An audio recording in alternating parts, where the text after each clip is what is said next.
Est-ce qu'il se prépare quelque chose de grand pour le GLD et Multiverse X? Peut-être quelque chose pour le mois de juin. Il a été question d'un changement d'ambiance, on nous a aussi parlé de changement de prix, Robert Sassou a même parlé de le GLD à 1000 $. Benny devient fou, Benny devient sauvage, vous allez voir ça, vous allez comprendre. Et attention, il y a une théorie, elle n'est pas de moi, peut-être qu'il y aurait eu des discussions avec Multicoin Capital, un VC très important de l'écosystème crypto. Ou alors peut-être pas, peut-être qu'il n'y a rien eu. Mais l'histoire est intéressante. Je vais aussi vous parler de X-Money. Il y aura du divertissement, et finalement on sait toujours pas, hein. C'est coïncidence, avec le X-Money d'Elon Musk. Il faudra qu'on ait la fin de l'histoire quand même un jour. Et en fin de vidéo, je vous parlerai aussi des perspectives pour le prix de l'EGLD, des petites analyses que j'ai vu passer. Ça peut aussi vous intéresser.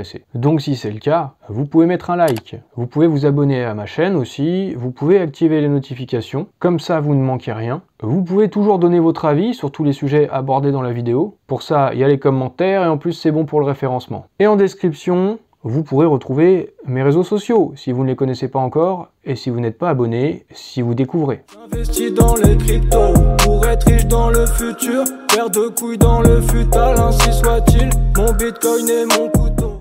Benjamin, il a pris l'habitude de faire des vidéos en mode vlog, il discute comme ça avec son téléphone, il nous partage ses pensées. Et dans une de ses dernières vidéos, il pose la question: que faut-il pour réussir et avoir un impact considérable? Et au passage, dans cette vidéo, un point intéressant, c'est qu'il reconnaît que le bet Metaverse avec Multiverse X n'était pas le bon, notamment en raison d'un mauvais timing. Est-ce que les erreurs du passé ont été retenues? Est-ce que maintenant, avec l'amélioration du réseau notamment, lors des prochains mois, est-ce que ça permettra à EGLD d'être aligné avec les attentes du marché? Ces derniers temps et dans les dernières vidéos, il était question de la narrative. Quelle est la narrative de Multiverse X? Eh bien peut-être que cette narrative, c'est que Multiverse X, c'est le réseau blockchain le plus scalable, le plus évolutif au monde. En tout cas, c'est un message qui a beaucoup été passé ces derniers temps. Et un autre message que Benny nous fait passer, c'est que Multiverse X est prêt. Lorsque vous êtes prêt, le monde entier s'offre à vous. En gros, ça marche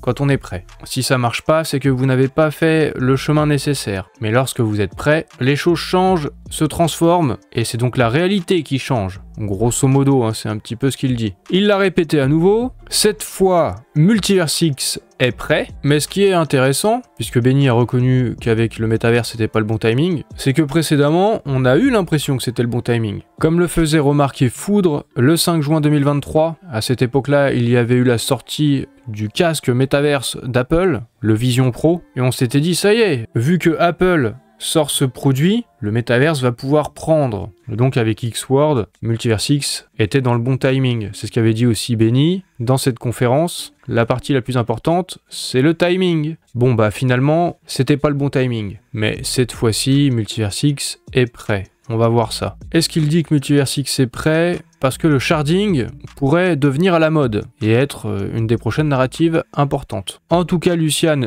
il a fait ce tweet en disant « J'ai entendu dire que le sharding est devenu à la mode de nos jours. Intéressant. Est-ce que la narrative, ce sera le sharding? Multiverse X sera aligné sur celle-ci? Et donc ce serait favorable pour EGLD? Je ne sais pas. Et je ne sais pas non plus si ce tweet de Robert Sassou est sérieux ou un petit peu dégène. En tout cas, le tweet de X-Portal, lui, il était un petit peu dégène. Peut-être vous avez remarqué, la communication du compte X-Portal est assez fun. Et avec le retour des bougies vertes ces derniers temps, X-Portal a publié cette image en disant « Bah ça y est, c'est parti, le x1000, send it, est-ce qu'on est de retour ?» Robert, il a cote le tweet de X-Portal en disant « Le BTC est à 100K, eh bien, ayons le GLD à 100 $ et poussons-le au moins à 1000 $. En faisant une association d'idées, peut-être, le sharding est une bonne chose. Est-ce que c'est le sharding, donc, qui serait, je ne sais pas, dans la bonne narrative, et ça permettrait une appréciation de le GLD? Je ne sais pas moi. Benny il a aussi fait cette autre vidéo dans laquelle il parle d'être un petit peu foufou. Oui, il faut être crazy, il faut être fou, il faut être un sauvage. Et bon, je sais pas pourquoi il nous dit ça. Mais il y a un passage qui est mystérieux. Je ne sais pas comment forcément l'interpréter, donc je vais vous le passer et vous me direz en commentaire. All it takes is doing the simple fucking common sense thing. And when you do that, reality breaks. What if all you need is 30 seconds or 60 seconds of extreme embarrassing courage. Alors qu'est-ce qu'il nous dit là, Benny? Il nous dit en gros, des fois il faut faire des choses peu communes, en gros il faut porter ses couilles, et quand tu prends comme ça tes couilles ou ton courage à deux mains, en faisant un truc, en portant tes couilles, quoi, je sais pas trop de quoi il parle, pendant 30 ou 60 secondes, eh bien ce serait un truc qui pourrait payer, qui pourrait transformer la réalité. Je sais pas vraiment ce que ça veut dire ce truc. Mais si je devais supposer, je me pose la question, est-ce que Benny, il a pas eu un rendez-vous? Alors porter ses couilles, c'était pas un rendez-vous galant, je pense, un rendez-vous professionnel. Et le mec, il a osé, il a dit certaines choses, des choses peu communes, pendant 30 ou 60 secondes. Il a réussi à surprendre les personnes ou une personne importante dans ce meeting, et ça a permis de faire un deal. Voilà, une supposition. Ça vaut ce que ça vaut, je ne sais pas. J'ai du mal à imaginer autre chose. C'est tout ce que je vois. Benny, pendant la réunion, il est monté sur la table, il s'est mis tout nu et il a montré ses balls. Tiens, regardez mon sharding. Il y en a deux shards. Et si vous en voulez plus, il faudra payer. Et c'est comme ça que Benny a levé des fonds. Bon voilà, c'était ma supposition. Je sais pas trop, hein. N'oubliez pas, il y a aussi du divertissement. En tout cas, moi j'essaye d'en rire un petit peu, d'être rigolo, mais c'est plutôt normal d'être pessimiste après toute cette longue période dégueulasse pour le prix de l'EGLD. D'ailleurs, à la fin de cette vidéo, je vais parler aussi du prix de l'EGLD. Restez jusqu'au bout. Et il y a Romsty sur X qui parle du fait que c'est désespérant, que l'EGLD sous-performe. Benny lui a répondu, en gros il lui a conseillé de changer son état d'esprit, et que s'il ne le fait pas, même lorsque le prix ou autre chose change, vous vous retrouvez toujours amer et enfermé dans cette spirale épuisante et sans fin. Le point important peut-être à souligner, c'est que Benny il parle d'un changement au niveau du prix, ou autre chose. Un autre truc qui change, on sait pas quoi, j'en sais rien. Un autre point qui abonde dans ce sens. Mihai de Zoxno, il a fait un tweet en disant « Je suppose que le bon moment pour lancer un protocole de prêt puissant, ça pourrait être maintenant, et puis pour lancer un long, notamment sur EGLD, parce que c'est ce que va permettre ou permet Zoxno là depuis récemment. Benny il a dit que c'était toujours un bon moment, surtout maintenant. Bon, surtout maintenant pourquoi? Est-ce que parce que le marché se reprend? Ou parce qu'il y a des trucs qu'on sait pas et qu'on doit nous annoncer? Lucien a fait ce tweet en disant « Les sentiments changent, les efforts s'accumulent, la conviction, ça fait tout. » On nous parle de changement de sentiment. Et vous allez voir, c'est un truc qui revient. Quelque chose qui pourrait se passer, quelque chose qui se prépare. Benny sera présent à Proof of Talk. Ça se passe à Paris, le 10 et 11 juin. Il va y avoir des mises à jour sur le réseau, notamment Andromeda, qui sera en principe déjà effectif d'ici là, et plus tard Supernova. Benny, il dit qu'il a hâte de parler de ces mises à jour avec le monde, tout en explorant des cas d'utilisation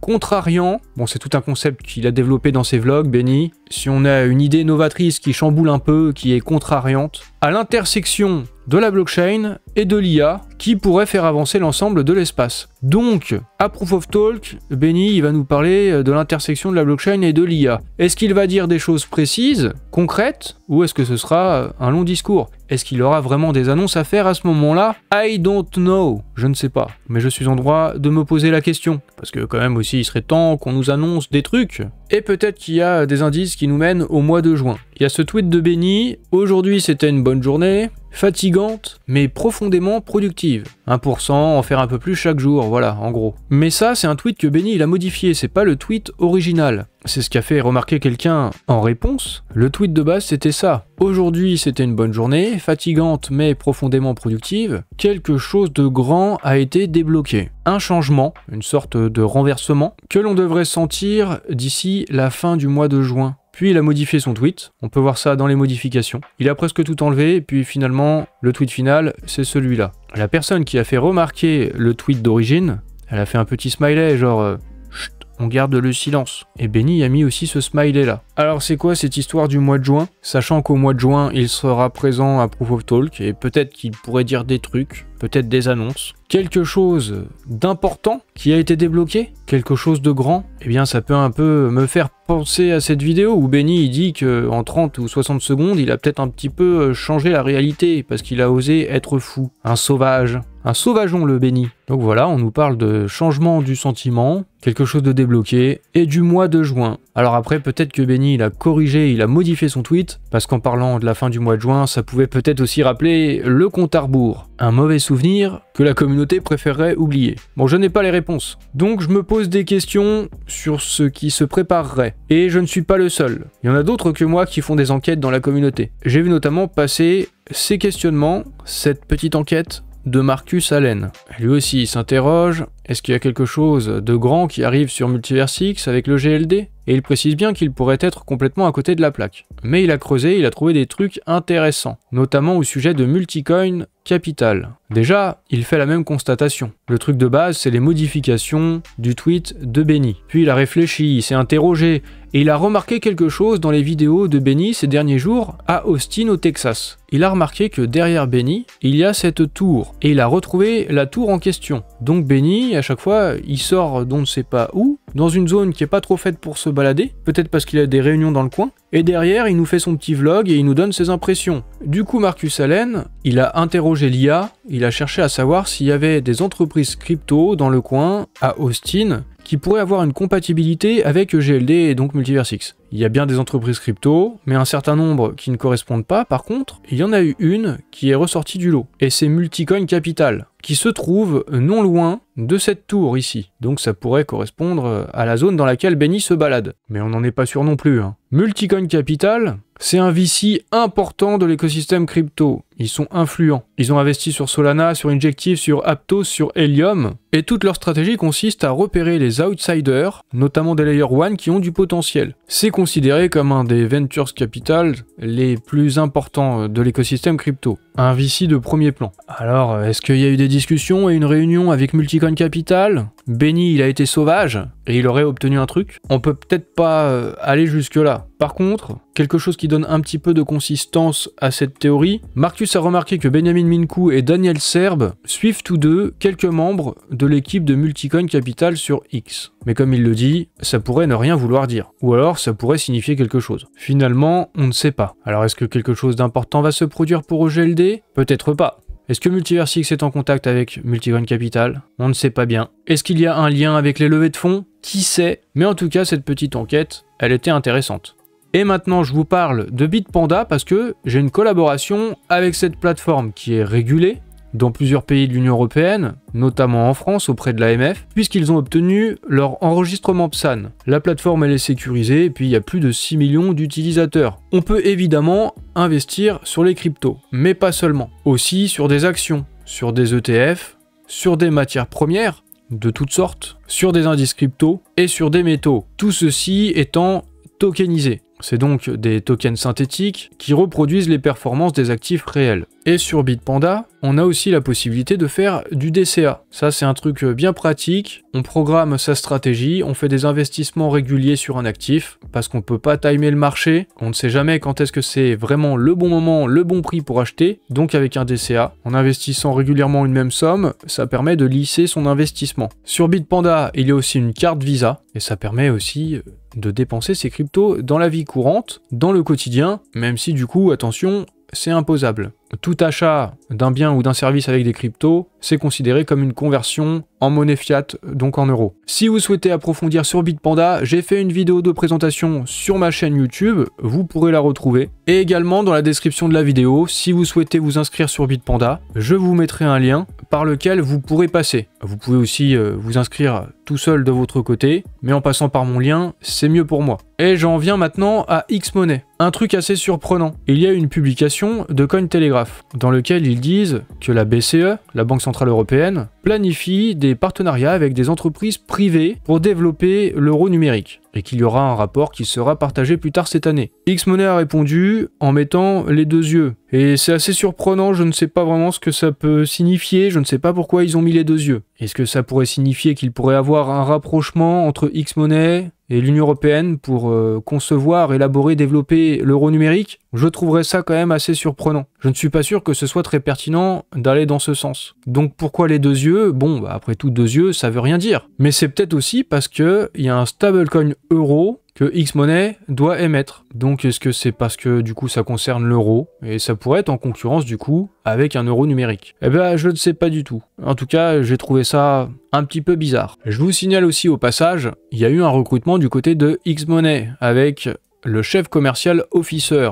Il y a Arnaud Alexander Stuff, je sais pas si je le dis bien, mais il a dirigé des comptes stratégiques chez Nexi Germany et B+S Card Service. Il a plus de 25 ans d'expérience dans la digitalisation des paiements et la gestion des clients internationaux. Lucian nous en a aussi touché 2 mots, en nous disant que c'était un des professionnels les plus compétents qu'il n'avait jamais rencontré en matière de mise à l'échelle des solutions de paiement, d'expansion de la distribution mondiale et de gestion de volumes de transactions de plusieurs milliards. Donc c'est un mec qui est là pour gérer des trucs importants et internationaux. Ça tombe bien, Xmoney c'est devenu Xmoney global. Pas des ambitions seulement en Europe, mais dans le monde entier. Donc il faut quelqu'un qui a un profil pour gérer à l'international. Son expertise s'étend désormais à l'avenir de la finance numérique et des stablecoins. Parce qu'effectivement, comme je le disais un peu plus tôt, Xmoney aussi ça concerne les stablecoins. Et le compte Xmoney nous a parlé des stablecoins. Les stablecoins ne sont pas là pour éliminer les paiements traditionnels avec les monnaies fiat,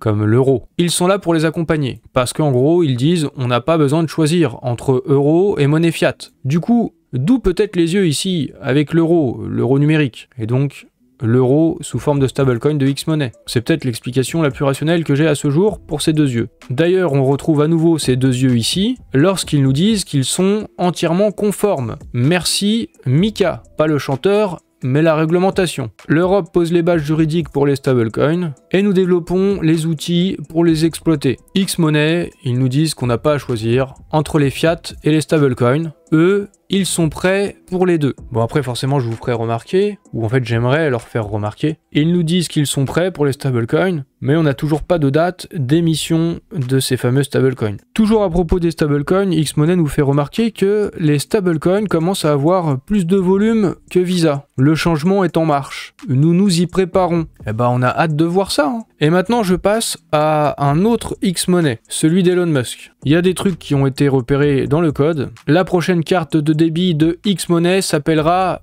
Xcard. Du coup, une Xcard lancée par Xmoney. Est-ce qu'il faudrait leur dire que ça existe déjà? Moi, je m'égosille, depuis un bon moment. Vous êtes au courant. Et on m'a répondu que c'était pas une Xcard du côté du Xmoney de Multiversix, c'était une Xportal Card. J'ai répondu que si, c'est bien une Xcard, et que je le montrerai dans une prochaine vidéo. Cette vidéo, c'est celle-ci. Alors regardez par exemple ce tweet qui date du 25 mai 2023, un tweet de Benjamin dans lequel il dit Xcard. Voilà, c'est bien écrit ici, Xcard de Xmoney. Mais ce n'est pas tout, il a encore été question de la Xcard dans une interview qui a été donnée par Benjamin et je vous passe l'extrait. Ca și cum ar fi noul iPhone, știi, la prezentare toată lumea vrea să vadă cum arată Xcard-ul. Nu? Îi zicem cu X acum, nu? Alors c'est en roumain, mais il est bien question de Xcardo, Xcard. Mais si vous voulez encore plus d'éléments qui vont dans ce sens, eh bien je vais aussi vous passer cet extrait de cette vidéo partagée par Xmoney avec Benny ici et Lucien Todea qui en a parlé de la Xcard. Écoutez ça. For a cashback in UTK. And any purchase done through the Xcard, no matter where, so it can be outside the Xmoney. Il parle bien de la Xcard et de Xmoney. Ou encore dans la documentation, Xmoney et Xcard. Alors vous êtes plutôt Xcard ou plutôt Xcard vous? Je disais ça le 7 août 2023. Je disais aussi, ce serait abusé si Elon annonçait vraiment une Xcard. Mais on n'est plus à une coïncidence près de toute façon. Ah, je ne croyais pas forcément si bien dire, Je vous avoue, perso, je suis surpris, quoi. Si je fais des blagues aussi, c'est parce que je sais même pas quoi en penser. C'est tellement surprenant. C'est toujours la même idée qui date depuis longtemps, L'été 2023. Partenariat ou concurrence, jusqu'où ira cette folle histoire? Franchement, je sais pas, elle est toujours pas terminée, cette histoire. Pour que ça prenne fin, soit il faudra qu'on ait le fin mot du côté du Xmoney de Multiversix, soit il faudra qu'Elon, il sorte son Xmoney, il sorte sa Xcard, il sorte son produit, et qu'on constate que ça n'a rien à voir avec le Xmoney de Multiversix. Et là, on aura la fin de l'histoire. Mais à un moment, il faudra qu'on ait le fin mot. Et l'un d'entre vous m'a fait remarquer quelque chose en message privé sur X. Depuis récemment, sur le X Exchange, le token UTK de Xmoney, c'est écrit comme ça, avec le X majuscule, comme le Xmoney global, vous vous souvenez, avec Greg Surunis, et du coup le X majuscule, comme le Xmoney de Multiversix. Alors moi je sais pas du tout, on m'a fait remarquer ça, c'est une coïncidence de plus, c'est rigolo, c'est une faute de frappe, je ne sais pas, j'en sais rien, juste je vous partage ça. Doge Designer aussi, le pote d'Elon Musk, je vous en ai parlé pas mal de fois, il a repartagé un visuel d'une carte avec un X, donc la X-card en gros, en disant X-Money soon, avec l'emoji soon, avec des flèches, pointant vers la droite au-dessus. Donc un truc à venir, soon. Soon X-Money, qu'importe de quel X-Money on parle, soon on connaîtra la fin de l'histoire. Mais eux aussi, hein, ça fait un moment qu'ils disent soon hein, du côté d'Elon Musk. Hein. C'est toujours pas là. Hein. Je change de sujet. Enfin, pas tout à fait. Un d'entre vous m'a partagé une analyse sur le GLD qui était publiée dans une newsletter. Alors je vais vous parler du prix de le GLD, comme je vous ai dit. Mais aussi dans ce texte, il y a un autre petit truc qui est peut-être intéressant et qui fait la transition avec ce que j'ai dit plus tôt. Il est question de stablecoin, de moyens de paiement et de Meta, anciennement Facebook, de Zuckerberg qui avait voulu lancer le Diem et puis le Libra. Mais il est écrit ici que Meta a appris à la dure que la construction d'un nouveau système financier mondial est politiquement impossible. Alors ça me fait juste penser que Elon Musk aussi, il veut construire un nouveau système financier mondial avec X, et puisqu'apparemment c'est politiquement impossible, c'est peut-être aussi pour cette raison-là que Musk s'est associé à Donald Trump, et maintenant que Trump, le président des États-Unis, est pote avec Musk, ça va peut-être pouvoir permettre à Musk d'aller là où il voulait aller, même si pour l'instant, on sait pas où il va. Et je reviens à l'EGLD. Je ne suis pas en train de dire que Musk va aller à l'EGLD, hein. Vous voyez pas des messages partout non plus. Regardons cette petite analyse, je vous la fais bref. Le GLD a cassé une tendance baissière, une cassure nette, accompagnée d'une hausse notable du volume, un signal classique d'élan croissant et d'intérêt renouvelé des traders. Et il donne plusieurs targets, les 21 $, les 26 $, les 31 $, et en disant qu'il va falloir clôturer au-dessus des 20 $ en gros. Au moment où j'enregistre la vidéo, c'est ce qui est en train de se passer. Alors ça nous ramène à l'idée que je soulevais en m'amusant à moitié, en trollant des fois un petit peu, mais que je soulevais dernièrement dans une vidéo, et sur X, en parlant de la fenêtre d'opportunité pour avoir de l'EGLD sous les 20 $ qui était en train de se refermer. Eh bien, EGLD sous les 20 $, peut-être que la fenêtre, elle est presque fermée maintenant, en espérant que ce soit définitif. Une autre analyse de Crypto Buzzy qui nous parle d'une tête-épaule inversée, c'est un pattern bullish, et il voit le GLD aller sur les 28-30 $. Je termine avec une dernière remarque. La pastille bleue sur EGLD en weekly, l'indicateur H-Rebounds. Alors je sais, ça vaut ce que ça vaut. C'est surtout fiable, et encore c'est même remis en question, sur le BTC. C'est beaucoup moins fiable sur les alts. Donc vous en faites ce que vous voulez, je vous fais juste passer l'info. Après le H-Rebounds, c'est quand même un signe de capitulation. On a maintenant cette pastille bleue. Est-ce que ça a capitulé? En tout cas, 3 fois sur 4, à court et moyen terme, ça s'est avéré bullish. Par la suite, comme on le voit ici, une fois, 2 fois, ici ce n'était pas le cas, et ici 3 fois, donc 3 fois sur 4, la pastille bleue, derrière il y a effectivement une hausse assez significative du prix de l'EGLD. Alors finalement, qui sait, pourquoi pas? Pour les perspectives de prix sur EGLD, moi je vous partage ça, je ne sais pas, je ne suis pas trader, et puis tout peut arriver sur ce marché, le meilleur comme le pire. En plus, moi j'enregistre le mercredi, je ne sais pas ce qui peut se passer entre temps. 4 jours en crypto, c'est une éternité. En tout cas, dans un mois et demi, peut-être qu'il se passera un truc en juin, ou peut-être pas. Peut-être que Benny, il fera des annonces, ou peut-être pas. Peut-être qu'il y aura un truc important, un truc qui s'est débloqué là. Parce que Benny, c'est un sauvage. Pendant 30 secondes, il a porté ses couilles, et il a transformé la réalité. Ou peut-être pas. Et pour finir, peut-être qu'il y a un contact avec Multicoin Capital, en plus ça va bien avec Multiversix, qui est un VC très important de l'écosystème crypto, un VC de premier plan. Ou alors, peut-être pas, peut-être qu'il n'y a pas eu de rencontre, et rien à voir. Alors voilà, si vous voulez connaître la suite de l'histoire, vous pouvez liker la vidéo pour m'encourager, vous pouvez vous abonner, activer les notifications et me suivre sur mes réseaux sociaux.